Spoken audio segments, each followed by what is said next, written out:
London. One of the greatest cities in the world, they say.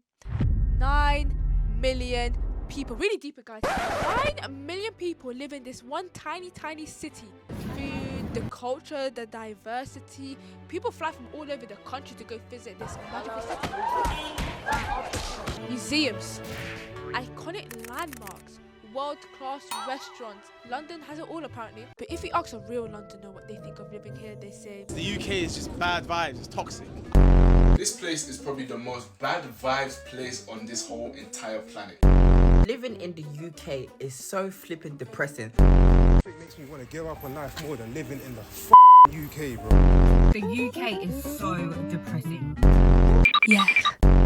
So I quickly realised I wasn't really getting to the point, and the point is I'm trying to investigate London, see if it's really truly bad vibes. So I took time out of my day.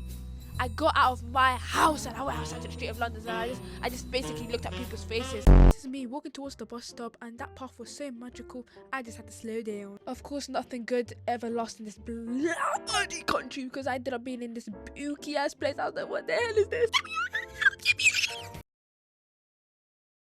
The London bus, the big red London bus, has to be the cleanest out of all of them. But you want to know what's better than a London red bus? A Reading bus.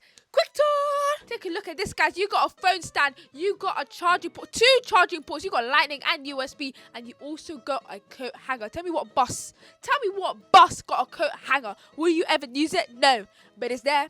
It got LED lights, it got a wooden floor. Look at that damn TV, clean. The chairs are squeaky clean, squiggly nice. Yum, yum, yum. And guess what, guys? No, it's not even done. We're not even done. It got a damn table.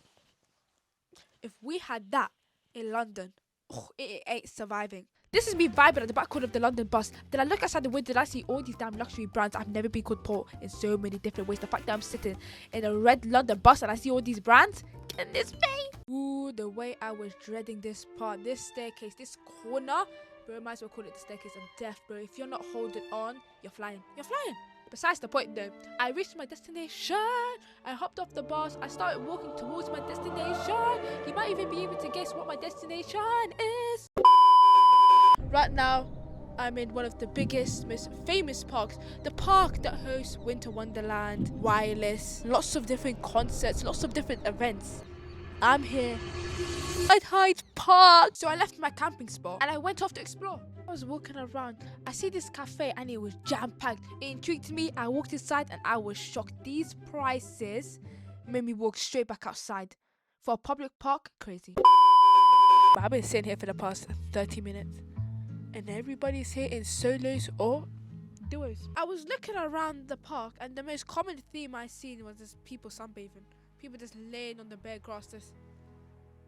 I thought, what's the damn hype? Are you guys that bored?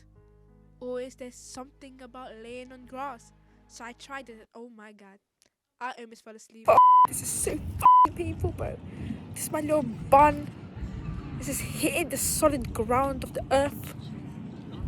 I can't even sunbathe properly. Oh my god. I'm gonna be like this. My DIY pillow. Wow. After my little quick sunbathe, my little cheeky nap, I got up and I was like, let me get the hell out of here. And I ended up at one of the worst places on earth. This is Marble Arch Station. One of the many underground stations London has to offer you. Fun fact about me, I hate the underground. Do you guys hear that noise? Oh my god, I'm already being overstimulated. I just hate the underground.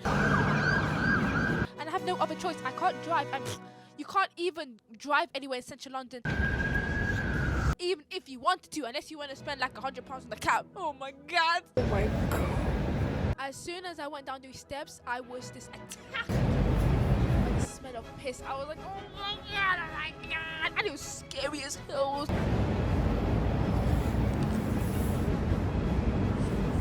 I was like, give me help. No comment, guys. Is this given train station or is this given back room? Is this given you're going to be on a t-shirt? Is this given you're about to get kidnapped? No, look at this. It's actually something out of the back room. So scary. I will never get used to the smell, the look of the underground. Maybe if you go Canary Wharf, those stations are nice, but I just hate the underground. And look, this is Marble Arch. This is next to Hyde Park, one of the most iconic parks, and your station looks like this. So I tapped in, started going down the escalator, clocked how packed it was gonna be. So I got so mad, I looked at a mirror and just started screaming. And then my train come, and then I hopped on the train, and then I just stood there. And then I was just looking around, I was like, oh my god. And then I closed my eyes, and then all I could think about was that beautiful Reading bus. That bus was so comfortable, so clean, so nice. And then I opened my eyes, and I was back to reality. I hopped on a train, found the exit, climbed up the stairs, and there was in Oxford Street. And then I spent the next 30 minutes walking around like one damn idiot, and I found nothing to do besides shop. But there was a fish and chip shop and a luxury car. But during my 30 minutes walk, I found countless what I call scammer shops, what I call laundry food shops. So I thought, I never walked into one. Today's the day where I walked into one.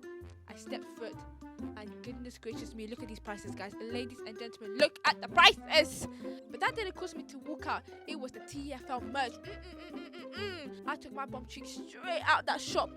I hate the TFL. All that anger that was building up inside of me from the TFL merch and the TFL in general, because I hate the TFL, caused me to be angry. So I thought, next adventure, let me go get some food. I started walking. Then I saw a guy that was about to be scammed. I thought, should I help him? Should I not? Should I help him? Should I not? Decided not to help him. And then I saw some like advertisement for like St. Patrick's Day. I was like, oh, that's kind of cool.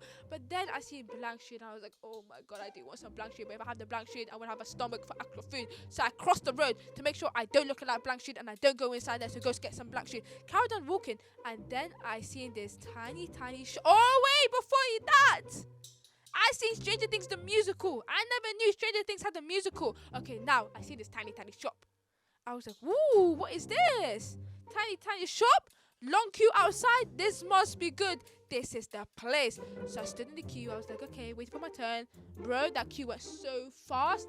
I was already at the front of the line. I was like, okay, I want this chicken burger, please. Is it halal? Yes, okay, I want. Waited like another 5 minutes. I was like, ooh, this is quick, man. This lady's very nice as well.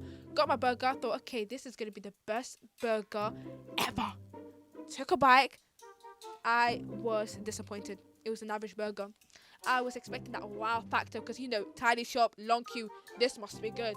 I mean, when I say tiny, there was like no tables, no chairs, not even like one little tiny table outside. It was a tiny shop. Then my mouth just started feeling dry.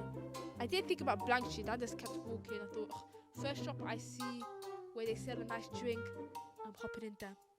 Somehow I didn't walk past the blank sheet. I didn't even know where I was walking, but I ended up in Five Guys. Then I started panicking because I didn't know what I wanted in my milkshake. So I just basically started clicking anything that I liked. Took a sip. I loved it.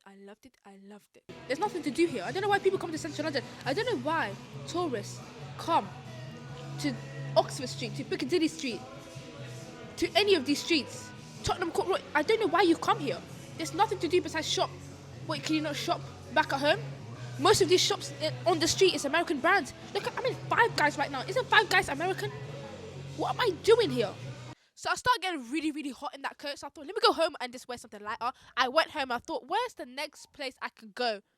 Where it's packed, where lots of people go to. And I thought, let me go to Westfield. So I started making my way towards Westfield. And I was like, oh my god, it's a random Tuesday and it's this packed. I was literally judging people left, right, center. As soon as I walk in this damn place, it just calls you poor in 50,000 different ways. Why is it the first thing you see is all these expensive shops? They're basically saying walk in and walk out. So then of course I started rushing away from the rich area because I was like, this place is not for me. It's going to be poor. And when I finally reached the main area, the my people area, I just saw guys sleeping on the couch. I was like, what is going on? You're at a shopping center and you're sleeping? Why are people sleeping in here? That's how dead this place is. There are people just napping. They just rather nap in the mall than do whatever you can do here. Really and truly, there's nothing else to do besides shop and eat and watch overpriced movies. Now, to be a little bit more transparent, to be a little bit more honest, Najjar, why did you pick Westfield? It's because I wanted to get new joggers. So what should we go get some new joggers? Oh my god, look at these joggers. Oh my god, look at me in the changing room. Oh, look at me doing a little boogie. And yes, of course, I picked up a new jacket as well. Paid for it. Oh my god, guys, if I told you how much that 2 items cost, £80. I was like, what? I had to put on, you know, like a poker face, but the inside of me was going. But I paid for it, and I left. I straight away put on my new jacket. I've been walking around Westfield for about a couple hours now. Let me tell you something, guys. Let me tell you something. It's a tactic. There's nothing to do, So you just look around the whole place. You walk through a couple shops. You might come out with nothing. You might come out with something. Most likely nothing because everything's damn expensive. Then they make you feel so tired to the point where you just need food. Now look at me. Oh, it's buzzing. It's buzzing. Let me go get my food. Okay, I got some food because after all that walking, it made me damn hungry. Think I see it? Think I see it? I'm gonna take a break and then I'm gonna do the only activity I see in this damn place. I'm gonna watch a movie. I'm gonna watch Project Hail Mary. I was gonna watch in 70mm, wherever that means. Apparently it's better to watch it there. Was I gonna watch it with my friends? Yes. But I decided, let me do a solo trip. Whilst I was eating my food, I clocked like this is gonna be my first activity on my own. Like, I'm not talking about like going for a walk or grabbing a coffee. I'm talking about the type of activity you text your friend about, and if they're free, they're free. If they're not, you put the whole thing off. And I sat down and I thought, oh my god, I've done this so many times. I've waited, I delayed, I put my life on hold for someone else's schedule. And I thought to myself, not this time, not today in the job. I walked inside that cinema. I scanned my QR code. I walked inside the theater. I had a whole aisle to myself. Not a single soul beside me. Left and right. I'm telling you guys, I was by myself. And I looked around and I thought, wow, nobody cares. No one's judging me. No one's looking at me. Everybody's there just to watch the movie. That fear that I had walking in was made up. And I think I realized this earlier this morning when I brought my camera outside for the first time. I was like, wait, nobody cares.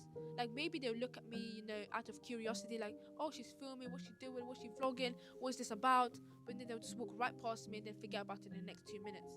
And I think we all do this. We delay that restaurant. We delay that trip. We delay that concert, waiting for someone to come with us. Like we need permission to live. But you don't. Your life is not a waiting room. Stop waiting. Book it, sit in that empty aisle. Because the moment you stop waiting on other people, that's the moment where you really start living. After watching that movie, I came out with a new perspective on the whole video. This whole time I was complaining, saying look at everybody else, look at them not smiling. That means, you know, I need to not be smiling. That means I need to have a bad time in the UK. And really and truly, it was as everybody projecting that the UK is bad vibe. I walked out of that movie and I looked at everybody and I was like, all of a sudden everybody's smiling. That's just because my perspective changed. Maybe they're not smiling. Maybe they're negative. But I took a bad situation and I put a new lens in my eyes. That's like that damn ND filter. Got an ND filter, put on my lens. Now I see the whole thing in a different view. And that's what people need sometimes. Just some new lens.